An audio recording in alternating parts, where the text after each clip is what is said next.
പൊളിറ്റിക്കലായിട്ടുള്ള statements വരുന്ന സമയത്ത്, അതായത് ഇല്ലെങ്കിൽ എന്തെങ്കിലും പൊളിറ്റിക്കൽ ഇഷ്യൂസിൽ അഭിപ്രായം പറയുന്ന സമയത്തൊക്കെ സാറ് കമൽ മാറി കമാലുദ്ദീനാവും. ആ സമയത്തൊക്കെ സാറ് വളരെ കൃത്യമായിട്ട് പ്രതികരിക്കാറുണ്ട്. പക്ഷെ മനസ്സിനകത്ത് എവിടെയെങ്കിലും ഒരു അതിനോട് എങ്ങനെയാണ് അതൊരു സങ്കടം ഉണ്ടാക്കുമോ, അതേ വെറും ചവറായിട്ട് മാത്രമേ അതിനെ കാണുന്നുള്ളൂ? അല്ല, കമാലുദ്ദീൻ എന്ന് പറയുന്നതുകൊണ്ട് എനിക്ക് യാതൊരു വിഷമമൊന്നുമില്ല. കാരണം എൻ്റെ പേരാണല്ലോ. കാരണം എൻ്റെ കുട്ടിക്കാലത്തും എൻ്റെ സ്കൂളിലൊക്കെ അങ്ങനെയല്ലേ പറഞ്ഞിരുന്നത്. പക്ഷെ എന്നെ എന്താ പറയുക, എൻ്റെ കോളേജല്ല സ്കൂൾ കാലഘട്ടം മുതൽ വീട്ടിലെല്ലാവരും വിളിച്ചിരുന്നത് കമൽ എന്നാണ്. വീട്ടിൽ മാത്രമല്ല, ഫ്രണ്ട്സൊക്കെ ഇങ്ങനെ കമൽ എന്ന് വിളിക്കുമായിരുന്നു. എൻ്റെ അമ്മാവന്, ഞാൻ പലയിടത്തും പറഞ്ഞിട്ടുള്ളതാണ്, എൻ്റെ അമ്മാവനാണ് സിനിമയിൽ വന്നു കഴിഞ്ഞപ്പോൾ കമാലുദ്ദീൻ വേണ്ട കമൽ. അദ്ദേഹം വളരെ സെക്യുലർ ആയിട്ടുള്ളൊരു മനുഷ്യനാണ്. അപ്പോൾ മുസ്ലിം ഐഡൻറ്റിറ്റി ഉള്ളൊരു പേര് വേണ്ട എന്ന് അദ്ദേഹം കൂടിയാണ് നിർദ്ദേശിച്ചത്. അതിന് കാരണം കൂടി ഉണ്ട്. ഇപ്പോൾ കുഞ്ഞാലു ബഹദൂർ ഉണ്ടല്ലോ, ബഹദൂർ എൻ്റെ ബന്ധുവാണ്.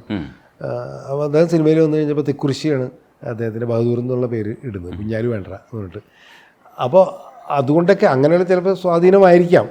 എൻ്റെ അമ്മ പറഞ്ഞ് എടാ കമൽ എന്ന് മതി എന്ന് പറഞ്ഞിട്ടാണ് കമൽ എന്നുള്ള പേരിടുന്നത്. അന്ന് വരെ എൻ്റെ പേര് കമൽ എന്നുള്ളതാണ്. ആർക്കും അറിയില്ല ഞാൻ കമാലുദ്ദീനാണ്. പല ആൾക്കാർക്കും ഞാൻ മുസ്ലിമാണെന്ന് പോലും അറിയില്ലായിരുന്നു. ഞാൻ ചലച്ചിത്ര അക്കാദമി ചെയർമാനായിരിക്കുന്ന സമയത്താണ് ഈ ദേശീയ ഗാനത്തിൻ്റെ വിവാദം വന്നല്ലോ.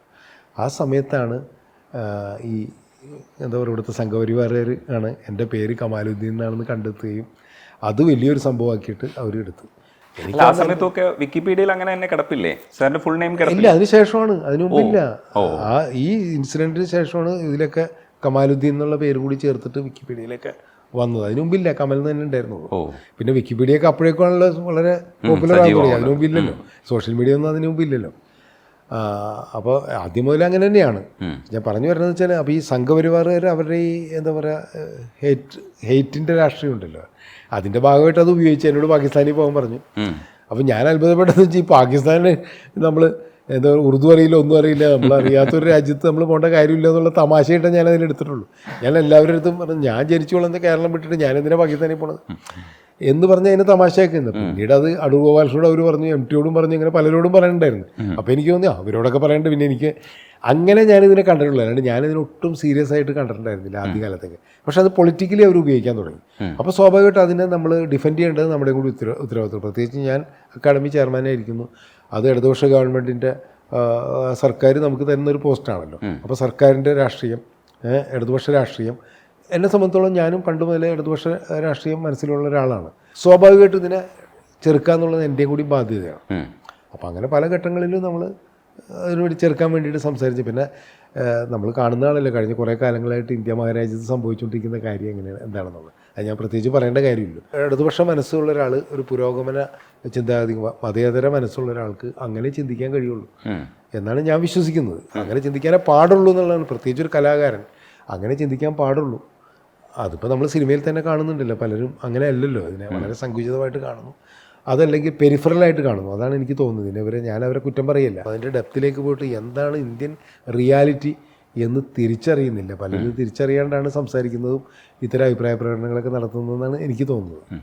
സിനിമയിലേക്ക് മടങ്ങി വന്നാൽ, ഇപ്പോൾ റിവ്യൂസിനെ കുറിച്ചുള്ള അഭിപ്രായം പലപ്പോഴും സംവിധായകർക്ക്, പ്രൊഡ്യൂസേഴ്സിനൊക്കെ മറിച്ചായിരിക്കും. പ്രേക്ഷകൻ്റെ ഭാഗത്ത് നിന്ന് സംസാരിക്കുന്ന റിവ്യൂവേഴ്സ് എന്ന് അവരവകാശപ്പെടുകയും, ഇല്ല ഞങ്ങളുടെ സിനിമയെ തകർക്കാൻ വേണ്ടിയിട്ടാണ് റിവ്യൂവേഴ്സ് വരുന്നത്. അപ്പോൾ സാറിൻ്റെ സിനിമയെ പറ്റിയിട്ട് അഭിപ്രായം പറയുമ്പോൾ സാറിന് എന്താണ് അതിനെക്കുറിച്ചുള്ളൊരു അഭിപ്രായം അന്ന് ഉണ്ടായത്? ഇപ്പോൾ വിവേകാനന്ദനും വൈറലാണ്. അല്ല, സ്വാഭാവികമായിട്ട് എനിക്ക് തോന്നിയിട്ടുള്ള കാര്യം എന്ന് വെച്ചാൽ, റിവ്യൂ ചെയ്യുന്നതിന് തെറ്റാണെന്ന് നമുക്ക് ഒരിക്കലും പറയാൻ പറ്റില്ല. അതൊരു ആവിഷ്കാര സ്വാതന്ത്ര്യം എന്നുള്ള രീതിയിൽ ഒരു പൗരന് അവന് അഭിപ്രായം പറയാനുള്ള എല്ലാ സ്വാതന്ത്ര്യമുണ്ട്. സിനിമയെക്കുറിച്ചും കണ്ടിട്ട് സിനിമ മോശമാണെന്ന് പറയാനുള്ള എല്ലാ സ്വാതന്ത്ര്യമുണ്ട്. ആ സ്വാതന്ത്ര്യത്തെ നമ്മൾ നിഷേധിക്കുന്നുമില്ല. പക്ഷേ നമുക്കൊക്കെ ഉള്ളൊരു പ്രശ്നം എന്ന് പറഞ്ഞു കഴിഞ്ഞാൽ, ഇവർ ഒരു സിനിമയെ വിമർശിച്ചോട്ടെ, ആ സിനിമ ചെയ്തത് മോശമാണെന്ന് പറഞ്ഞോട്ടെ. അത് പറയുമ്പോഴും ഒരു വ്യക്തിഹത്യ എന്നുള്ള രീതിയിൽ അയാൾ അങ്ങനെയല്ല, അയാൾ ഒന്നിനും കൊള്ളാത്തവനാണ് എന്നൊരു സംവിധായകനെക്കുറിച്ചും ഒരു അഭിനേതാവിനെക്കുറിച്ചും അല്ലെങ്കിൽ അതിൽ പ്രവർത്തിച്ചതിനെ കുറിച്ച് പറയാനായിട്ട് ഇവർക്ക് യാതൊരു റൈറ്റ്സും ഇല്ല. അതാണ് ആ സിനിമ ചെയ്തത് ശരിയായില്ല, ആ സിനിമ ചെയ്യാനായിട്ട് ഇയാൾ യോഗ്യനല്ല എന്ന് വേണമെങ്കിൽ പറയാം. അല്ലാണ്ട് ഈ സിനിമ എന്ന് പറയുന്ന പരിപാടിക്ക് ഇയാൾ യോഗ്യനല്ല എന്ന് പറയാനുള്ള യാതൊരു റൈറ്റ്സും അവർക്കില്ല.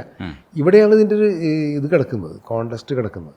ഇത് പലരും മനസ്സിലാക്കുന്നില്ല, അവരും മനസ്സിലാക്കുന്നില്ല. നിങ്ങൾക്കൊരു സിനിമയെ വിമർശിക്കാം, അപ്പോൾ അതുകൊണ്ടാണ് ഇത് വ്യക്തി ഹത്യയായി മാറുന്നതും ഓരോരുത്തർക്ക് വ്യക്തിപരമായിട്ട് ഹർട്ട് ചെയ്യപ്പെടുന്നത്. സ്വാഭാവികമല്ലേ?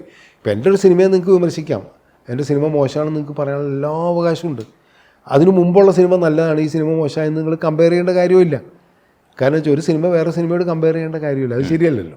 ഇവർ ഉടനെ തന്നെ ചെയ്യുന്നതെന്ന് വെച്ച് കഴിഞ്ഞാൽ അപ്പം ഇറങ്ങിക്കൊണ്ടിരിക്കുന്ന വേറെ സിനിമയായിട്ട് കമ്പയർ ചെയ്യും. അതേ സംവിധായകൻ്റെ ആവണമെന്നില്ല, അതല്ലെങ്കിൽ ഇതേ സംവിധായകൻ്റെ അല്ലെങ്കിൽ ഇതേ ആക്ടറുടെ പഴയ സിനിമയായിട്ട് കമ്പയർ ചെയ്യും. അങ്ങനെ എന്തിനാ കമ്പയർ ചെയ്യണം? അത് ആ സിനിമയാണല്ലോ. അത് ആ സിനിമയെ ആ രീതിയിൽ കാണാം, നല്ലതായിരിക്കാം ചീത്തയായിരിക്കും. ഈ സിനിമയിൽ വന്നിട്ടുള്ള കുറ്റങ്ങളും കുറവുകളും നിങ്ങൾക്ക് പറയാം. അതാണ് പറയുന്നത്, ഒരാളുടെ സ്വാതന്ത്ര്യം എന്ന് പറയുന്നത് മറ്റേയാളുടെ മൂക്കിൻ്റെ തുമ്പ് വരെ ഉള്ളൂ. ഇതവർ തിരിച്ചറിയുന്നില്ല. നിങ്ങൾ മൂക്കിൻ്റെ തുമ്പത്ത് വരെയുള്ള ആവിഷ്കാര സ്വാതന്ത്ര്യം, അത് കഴിഞ്ഞാൽ ആവിഷ്കാര സ്വാതന്ത്ര്യം എന്ന് പറയാൻ പറ്റില്ല. ഈ ഒരു പ്രശ്നമാണ് ഇവിടെ സംഭവിച്ചുകൊണ്ടിരിക്കുന്നത്. അത് വാക്കുകൊണ്ടാണെന്ന് മാത്രമേ ഉള്ളൂ. മനസ്സിലായി? വാക്കുകൊണ്ട് ഒരു വ്യക്തിയെ ഹർട്ട് ചെയ്യണത് വളരെ ശരിയല്ല എന്നുള്ള അഭിപ്രായമാണ്. പിന്നെ എനിക്കിതിനോട് തോന്നുന്നത് വെച്ച് കഴിഞ്ഞാൽ ഇവർക്ക് കാശുണ്ടാക്കാൻ വേണ്ടി കൂടിയാണല്ലോ ഇത് ചെയ്യുന്നത്, നമുക്കറിയാലോ. അല്ലാതെ ഇവർ എന്താ പറയുക, റിവ്യൂ ചെയ്തിട്ട് മലയാള സിനിമയെ നന്നാക്കി കളയാമെന്ന് വിചാരിച്ചിട്ടല്ലല്ലോ ഒരു റിവ്യൂ ചെയ്യുന്നത്. അങ്ങനെ ആയിരുന്നെങ്കിൽ നമുക്ക് യാതൊരു വിരോധം. അതിലൊരു ഒരു നയ പൈസ പോലും പണം പറ്റാതെ യൂട്യൂബിൽ ഞാൻ റിവ്യൂ ചെയ്യുന്നു, പക്ഷേ ഞാനതിന് പണം പറ്റില്ല എന്നൊരാൾ, ഒരു റിവ്യൂവർ തീരുമാനം എടുത്തിട്ട് റിവ്യൂ ചെയ്യണമെങ്കിൽ അയാൾ പറയുന്ന എല്ലാ വാക്കുകളും അംഗീകരിക്കാനും നമ്മളും തയ്യാറാണ്, വിമർശിക്കും. ഒരു ഉദാഹരണം പറയുകയാണെങ്കിൽ എം കൃഷ്ണൻ നായർ പണ്ട് സാഹിത്യവാരഫലം ചെയ്യുന്നു. ഇതുപോലെ തന്നെ ചെരുപ്പൂരി അടിക്കണം സാഹിത്യകാരൻ എന്നൊക്കെ പറയാറുണ്ടായിരുന്നു അദ്ദേഹം. പക്ഷേ അദ്ദേഹത്തിന് ഒരിക്കലും, അദ്ദേഹം എഴുതുന്നതിന് അദ്ദേഹം പ്രതിഫലം വാങ്ങുന്നുണ്ട്, പക്ഷേ അത് നല്ലത് എഴുതിയാലും ചീത്ത എഴുതിയാലും ഒരേ പ്രതിഫലമാണ്, ഇല്ലേ? അല്ലാതെ ഇതിന് വ്യൂവേഴ്സിൻ്റെ എണ്ണത്തിനനുസരിച്ച് പ്രതിഫലം കൂടുന്നില്ല എന്നുള്ളൊരു സംഭവം കൂടിയുണ്ട്. അതുപോലെ അവർക്ക് പറയാം. അതാണ് പറഞ്ഞത്, ആ സിനിമയെക്കുറിച്ചാണ്, ആ ബുക്കിനെ കുറിച്ചാണ്, അല്ലെങ്കിൽ ആ ലേഖനത്തെക്കുറിച്ചാണ് എം കൃഷ്ണൻ നായർ മോശം പറയുന്നത്. അല്ലാതെ എഴുത്തുകാരൻ മൊത്തം ഈ പരിപാടി നിർത്തി പോകണമെന്ന് അദ്ദേഹം പറയാറില്ല. എന്ന് പറഞ്ഞ പോലെ തന്നെയുള്ളൂ ഇതിൻ്റെ അകത്തുനിന്നാണ് എനിക്ക് തോന്നുന്നത്. അപ്പോൾ ആ എത്തിക്സ് എന്ന് പറയുന്ന സാധനം എല്ലാവർക്കും ബാധകമാണ്. അതുകൊണ്ടാണ് സിനിമാക്കാർ ഇതിനോട് വേറെ രീതിയിൽ പ്രതികരിക്കുന്നത് എനിക്ക് തോന്നുന്നത്. പാട്ടുകളെ കുറിച്ച് പറയുമ്പോൾ ഒഴിവാക്കാൻ പറ്റാത്ത പാട്ടുകളുണ്ട്, ഒരുപാടുണ്ട്. വിദ്യാസാഗർ നമുക്ക് ഏറ്റവും നല്ല പാട്ടുകൾ ഒരുപാട് തന്നിട്ടുണ്ട്.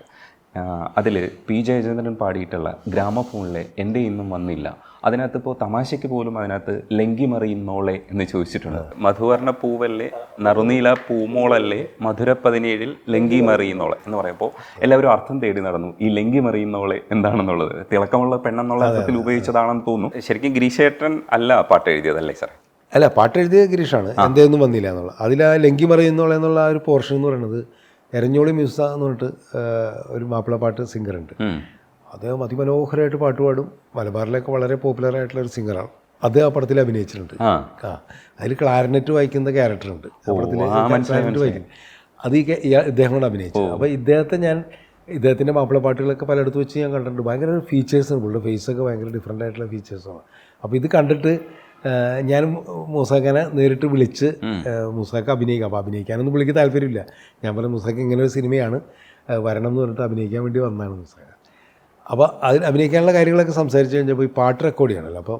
അപ്പോൾ മൂസാഖക്ക് പാടണമെന്ന് ഭയങ്കര ആഗ്രഹമുണ്ട്. എന്നോട് പറഞ്ഞ് എനിക്കൊരു പാട്ട് പാടിയാൽ തിരക്കിയിട്ടില്ല എന്ന് ആഗ്രഹമുണ്ട്, അതിൽ 4 വരി പാടിയാലും മതി, വിദ്യാസാഗറാണ് മ്യൂസിക് എന്ന് പറഞ്ഞു. അയ്യോ അദ്ദേഹമൊക്കെ വലിയ മനുഷ്യനല്ലേ, നമ്മളെ കൊണ്ടൊക്കെ പാടിക്കുമെന്നൊക്കെ ചോദിച്ചാൽ അത്രയും നല്ലൊരു മനുഷ്യനാണ് ഈ എരഞ്ഞോളി മൂസ.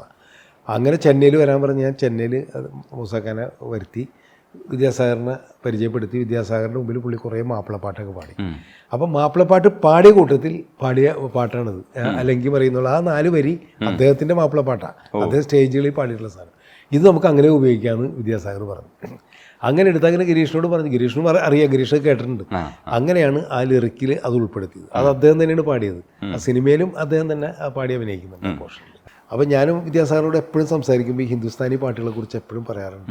പ്രത്യേകിച്ച് വിദ്യാസാഗറിൻ്റെ ഒരു സംഭവം എന്ന് പറഞ്ഞാൽ അതാണ്, ഞങ്ങൾ അഴകിയരാവണ സമയത്ത് തന്നെ നമുക്കതറിയാവുന്നതാണ്. വിദ്യാസാഗർ ആദ്യം വന്ന് സംസാരിക്കുമ്പോൾ തന്നെ പറഞ്ഞൊരു കാര്യം വെച്ചാൽ ബാബുരാജിൻ്റെ ഒരുപാട് പടങ്ങളിൽ പാട്ടുകളിൽ വിദ്യാസാഗറിൻ്റെ ഫാദർ ഓർക്കസ്ട്ര വായിച്ചിട്ടുണ്ട്.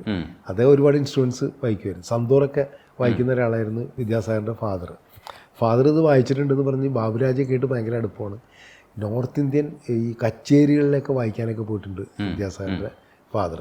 അപ്പോൾ ചെറുപ്പം മുതലേ ഇത് കേട്ട് പരിചയമുണ്ട്. നോർത്ത് ഇന്ത്യൻ സംഗീതം കർണാട്ടിക് മ്യൂസിക്കിനോടൊപ്പം തന്നെ വിദ്യാസാഗറിന് കേട്ട് നല്ല പരിചയമുള്ളതുകൊണ്ടാണ് വിദ്യാസാഗറിന് ഞാൻ ഈ സിറ്റുവേഷൻ പറഞ്ഞ ഉടനെ തന്നെ അത് സ്ട്രൈക്ക് ചെയ്തത്. ഇങ്ങനെ ഒരു ഖവാലി മൂഡിൽ പിടിക്കാം, അതിലേക്ക് ഗസലും ഒക്കെ കൂടി മിക്സ് ചെയ്തിട്ടാണ് ആ പാട്ട് വന്നത്. എന്നാലോ അതിൻ്റെ ഭാവം ഒട്ടും ചോർന്നു പോകാത്ത ഒരു മലയാളിത്തമുള്ള വരികളൊക്കെ കൂടി വന്നു കഴിഞ്ഞപ്പോൾ അതിൻ്റെ ഒരു സൗണ്ട്